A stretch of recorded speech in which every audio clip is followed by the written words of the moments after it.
মেয়েদের বিয়ে শাদী হয়ে যাওয়ার পরে তারা বাবা মায়ের হক আদায় কিভাবে করবে? বিয়ের পরে মেয়েরা সাধারণত স্বামীর কন্ট্রোলে চলে যায়, স্বামীর চাহিদা মোতাবেক তাকে চলতে হয়। চাইলেও মা বাবার খেদমত তারা করতে পারে না, অথচ মা বাবার হক আদায় এটা তো মরণ পর্যন্তই করতে হয় সন্তানের। তো কিভাবে করবে? এর উত্তর হলো, প্রথমত মেয়েদের উচিত বিয়ের আগের সময়টাকে গনিমত মনে করা, মহা সুবর্ণ সুযোগ মনে করা। কারণ বিয়ের পরে তার হাতে মা বাবার সব রকমের খেদমত করবে এরকম সক্ষমতা থাকবে না।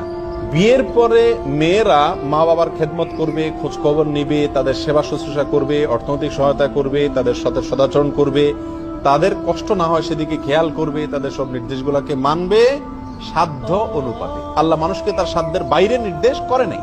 সেই যেহেতু একজনের অধীনস্থ, আল্লাহই করেছেন তার অধীনস্থ, অতএব এই যার অধীনে সে যদি আটকায় রাখে বা সে যদি করতে না দেয় খেদমত মা বাবার, তাহলে ওই মেয়ে আল্লাহর কাছে কি হবে না? অপরাধী হবে না। তবে প্রত্যেক মেয়ের উচিত তার স্বামীর সাথে আন্ডারস্ট্যান্ডিং এ আসা, বোঝাপড়া করা, স্বামীকে ফুসলায়া ফাসলায়া মোহব্বত করে ভালোবেসে তার কাছ থেকে এই সুযোগটা আদায় করে নেওয়া।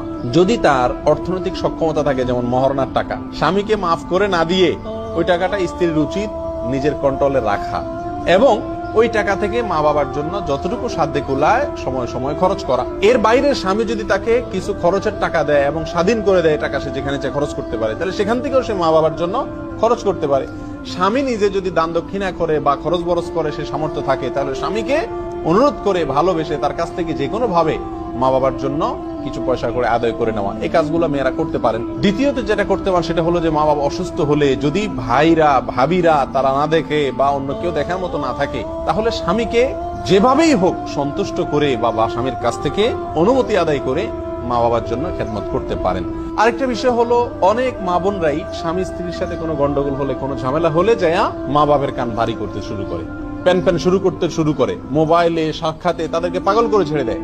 মা বাবা হিসাবে তারা কষ্ট পান। এই জন্য মেয়েদের বিয়ের পড়া উচিত স্বামীর সাথে যত উল্টাপাল্টা হোক, যত কষ্ট হোক, শ্বশুরবাড়ির লোকেরা যত কষ্ট দেখ, যদি মা বাপকে বললে সমাধান হবে মনে হয় তাহলে বলা, আর যদি বললে সমাধান হবে না, শুধু তারা অস্থির হবেন, আরো কষ্ট পাবেন, তাহলে সেক্ষেত্রে তাদেরকে সেগুলো না বলা। এক কথায় একজন বিবাহিত মেয়ে বিবাহের পরে তিনি তার মা বাবাকে যতটুকু সাধ্যে কোলায় অর্থনৈতিকভাবে, শারীরিকভাবে, নানাভাবে তাদের প্রতি সদাচরণ করার চেষ্টা করবেন। কিছু করতে না পারলে আল্লাহর কাছে চোখের পানি ফেলে অন্তত দোয়া করতে পারেন। ফোনে ভাবিকে বুঝাইতে পারেন, বোনকে বুঝাইতে পারেন, কাছের লোকদেরকে বুঝাইতে পারেন আমার মা বাবার প্রতি খেয়াল রাখি। আল্লাহ দেখবেন মানুষের অন্তর এবং সক্ষমতা। মেয়েরও উচিত দোনোটা যাতে দুই কুলে যেন রক্ষা হয় সেই দিকটা চেষ্টা করা, সেটা মা বাপকে বুঝাই হোক। এক কথা, এর পরেও একজন মেয়ে চাইলে তার মা বাবার অনেক ধরনের খেদমত করতে পারে, আবার তাদের কষ্ট দেওয়া থেকে বিরত থাকতে পারে। সেটা নিজের উদ্যোগে হতে পারে, স্বামীকে আস্থায় এনে স্বামীকে বুঝিয়ে শুনিয়ে তার মাধ্যমেও হতে পারে।